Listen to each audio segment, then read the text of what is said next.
พวกขีดโบทางฝาอยู่เพื่อนอยู่รอดขอความช่วยเหลือแต่ว่าท่านผู้ใหญ่เพิ่นส่งเงินส่งยังมา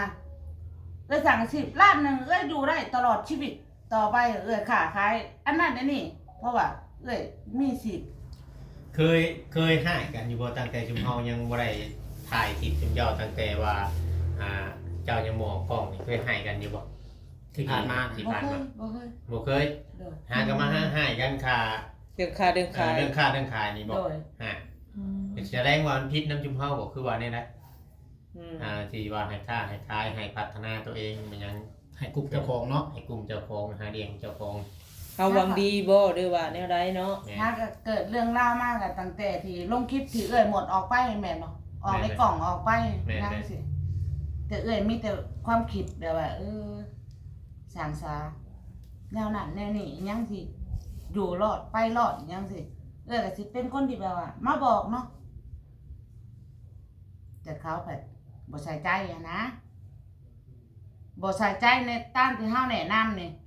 แม่ตะกี้เราพาไปตัดอ้อยตัดหยังหมุนตัดอ้อยอันนั้นก็เวียกส่วนตัวเขาอยากเฮ็ดเขาก็เฮ็ดบ่อยากเฮ็ดตั้งแต่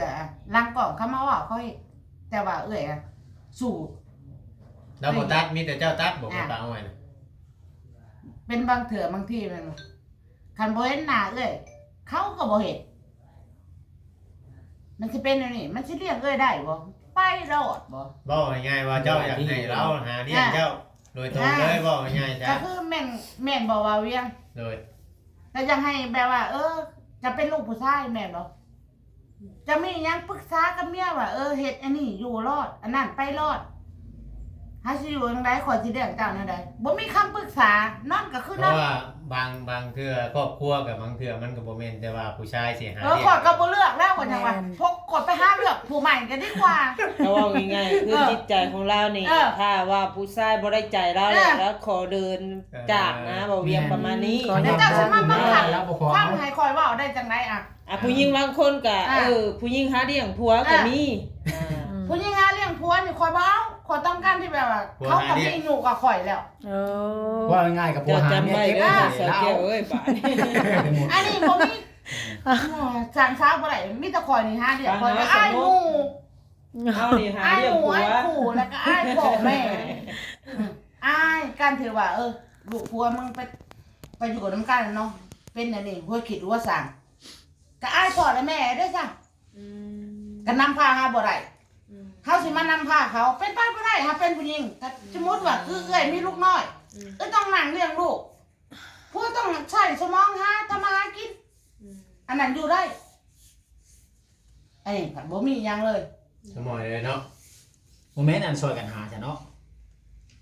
เราบางเทื่อเราบ่มีปัญญาเฮาก็แนะนำเราเฮาเห็นนั่นได้เฮาเห็นนั่นได้เฮาจังสิกุ้มเฮาจังสิอยู่รอดบอกเราปรึกษากันเนาะปรึกษาล้างกล้องนั่นนี่แบบว่าคะแนนน้ำลายแบบโมเห็นห่าโอ้มันแล้วเราก็ให้มีแต่ว่าเดินทางไปอย่างเดียวคือนี่แรกเอาเบากันบอกว่าแจ้งข่าวเขาหูเพราะว่าข่อยอยู่ก็ได้แล้วนั่นนี่ถ้าเฮ็ดเก็บขึงไอ้กองเอาไปโลดข่อยสิแค่ยังชีวิตข่อยทำคนเลี้ยงตัวเองข่อยมีข่อยสิมาเมื่อยนี่ลูกเจ้าบ่โอ้มาใส่สมองปัญญาอย่างนี้เรียกเขาไปได้แล้ว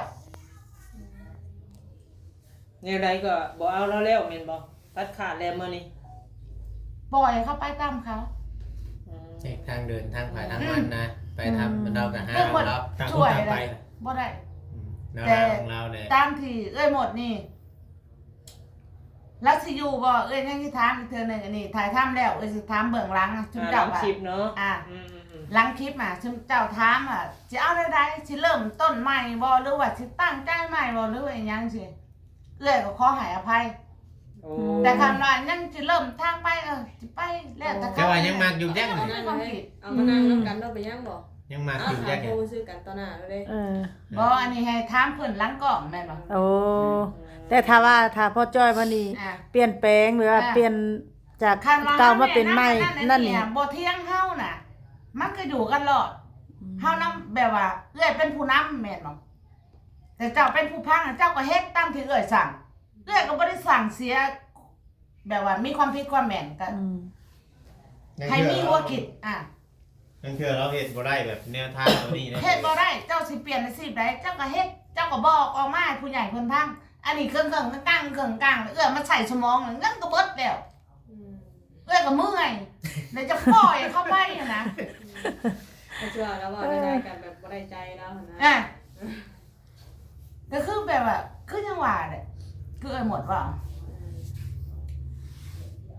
ไปอยู่บ้านดงมันแง่วเนาะถ้าลูกผู้นั้นมาพอกพ้นก็หมดเบิดเงิน5 ล้าน 6 ล้านนะเงินของได้เฮ็ดงานเฮ็ดเวียกอยู่ในตลาดชิโน ลูกผู้ใด ลูกก๊อกของเพิ่นน่ะชื่อบักโอยชื่อ เรา โอ มาย ขอเงินบ่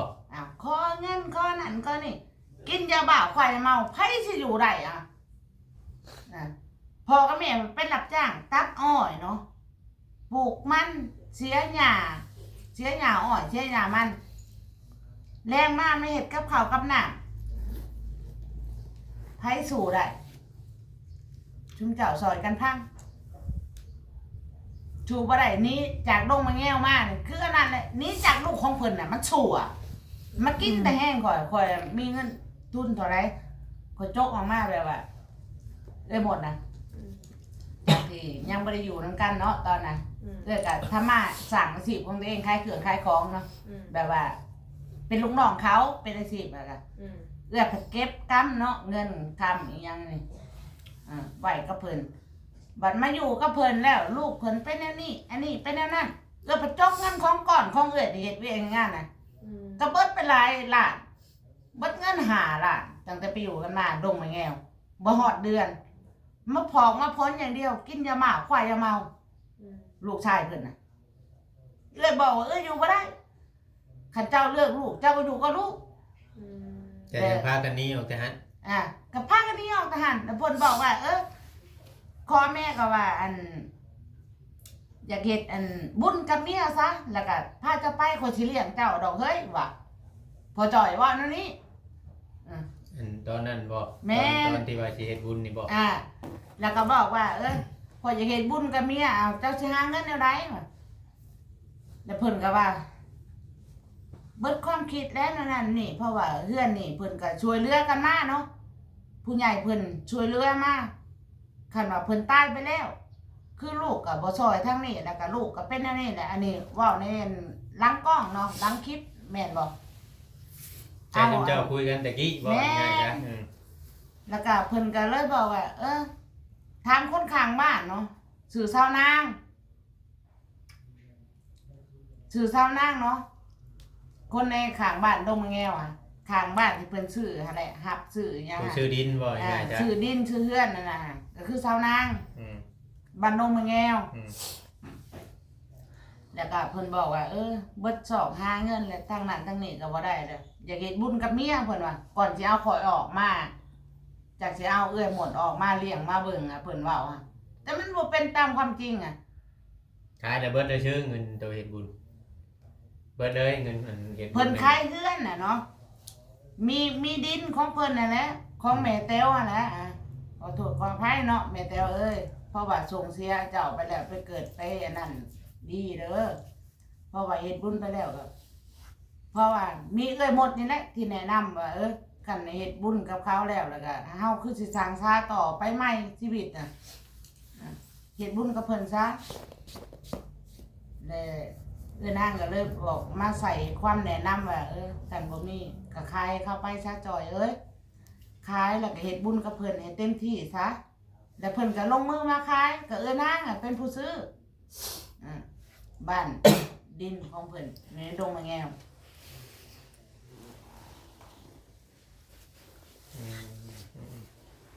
เฮ็ดบุญกับเพิ่นจากเด้อที่เฮ็ดบุญเนาะเพิ่นก็มีเงินยืนซื้อมือลูก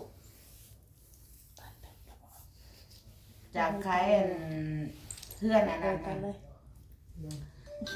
จากขายเฮือนขายดินได้อยู่40,000นะได้อยู่40,000นะ คือว่า50,000จ้ะตอน 50,000นะคือนี่มันลังคิด50,000นะเพิ่นเอาบ่ได้น้องสาวเพิ่นเอาบ่ได้อันนี้ไปดงมะแง่วรถเขาเจ้าอยากได้ข่าวว่าเรื่องขายดินขายดอนเพราะว่า ชาวนางอะเป็นผู้ถ่ายคลิปถ่ายทำอิหยังเบิดทุกอย่างอ่ะล้างคลิปนะว่าให้ได้ แสดงว่าค่าดินนี่40,000 40,000 บัดนี้พออันตอนนั้นก็ว่าจะใกล้คืนนั่นมันว่า53,000เนาะ แต่ว่าให้เพิ่นน่ะให้เว้าชาวนางบอกว่า ให้เว้าก็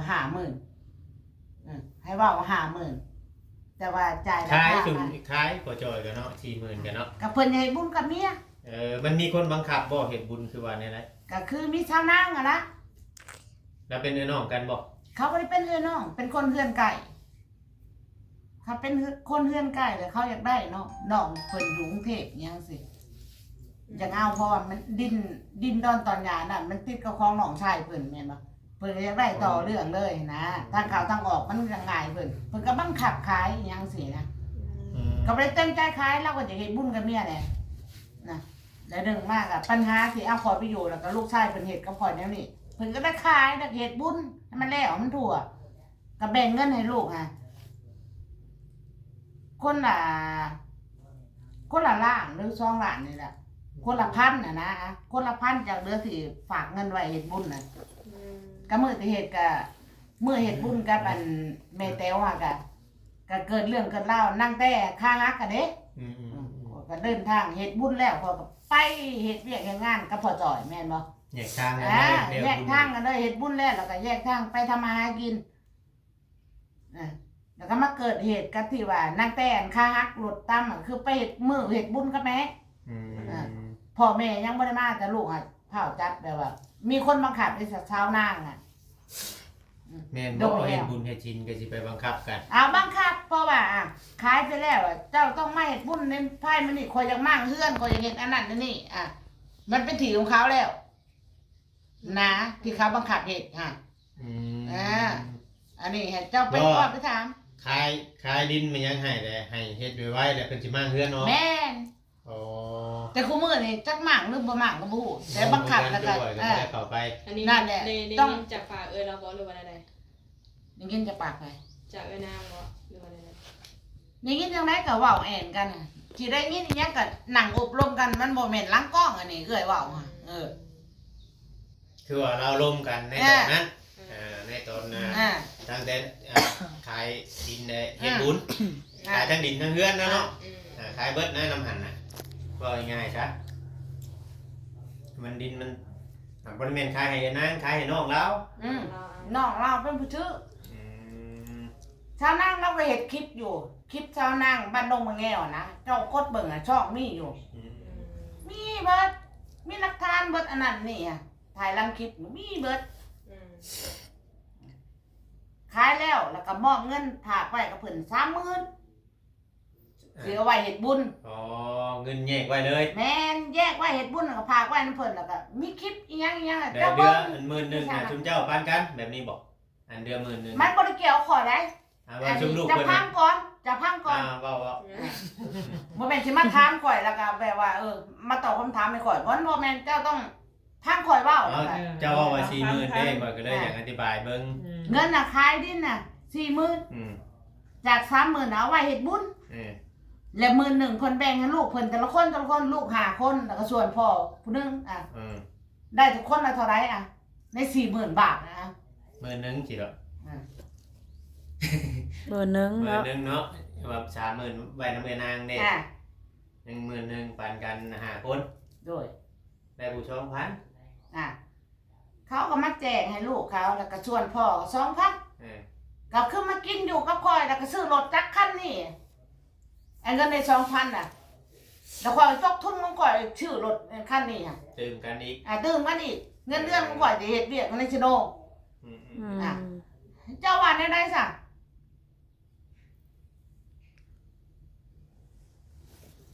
มัน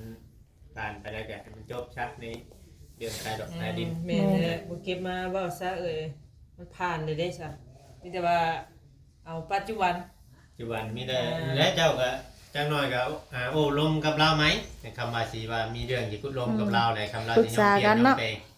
จะเว้านำเราก่อนเนาะเป็นเมียน่ะส่วนตัวเว้าคุยกันเบิ่งดูว่าสิให้ทางเฮาบ่ยันแบบว่าถามกันไปถ่ายถ้ำซะแล้วก็ถามแล้ว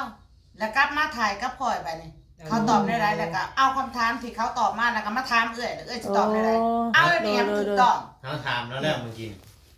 อันนี้ไปถามใหม่อ่ะ ให้ไปถามไหม ให้โอกาสใหม่ ให้โอกาสใหม่ให้ไปถามใหม่ เดี๋ยว แล้ เรา วก็ เปลี่ยนใจได้บ่เวียง แม่นบอกคนเฮาน่ะมัน ต้องให้โอกาสเนาะดีแล้ว ถ้าว่าทางพ่อจ้อยเพิ่นเปลี่ยนแปลงเจ้าสิเอาแม่นบ่ เรื่องนี้พร้อมให้อภัยคือตั้งแต่ลูกเต้าอะแหละคันฮู้ว่าผิดฮู้ว่าถูกเรื่องก็ให้อภัยเสมอเพราะว่าคนอย่างเกิดมาชาติเดียวนี่จะให้อภัยคนตลอดไปแบบ อื ว่า ม เราก็สิฮักเจ้าแห้งแหละฉันเราบ่ให้ดอกก็ว่า แม่น เขาให้ซ้ำนั่นแหละให้แกล้งหน้าบอกก็บ่ฮู้ ว่า โอ้ เราบ่ได้ บ่มี บ่คำว่าบ่ฮักบ่แพงนี่บ่ให้ได้ เนาะ บ่ให้ เพราะว่า แม่น บ่มีภัยแหละเด้ซะก็เห็นบ่นางแตกไปครอบครัวของเขานางตุ๊กก็อยู่ครอบครัวของเขาเราสิกลับไปอยู่บ้านของลูกก็เราอยู่ผู้เดียวเราสิไปนักก็ป่วงบ้าคันบ่มีเอื้อยอยู่เอื้อยดึงอยู่หั่น ก็นั่นแหละจังว่า แล้วก็ย่อมทำ ดี คำเอ้ยว่าอันนั้นนี่ อย่าละปวงบ้าแล้วก็จังให้เจ้านะ ก็แล้วแต่ ดี เขา กับเรา ว่าเนาะเคยป้าเมียชื่อกับ ให้ไปถาม เมียป้าชื่อกับพวง ให้ไป บ้า ถามเขาแล้วก็มาถามเอ้ยตอกนึง โดย โดยอ่ะจบคลิป เอา เนาะ ซะ จัง โดย เมื่อยแล้วเนาะ โดยเอาสบายดีเด้อเสยเด้อ สบายดี โดย สำหรับคลิปนี้ก็สิประมาณนี้เด้อเนาะโดยเป็นจังใดก็หับส้มกันต่อไปพี่น้องเอ้ย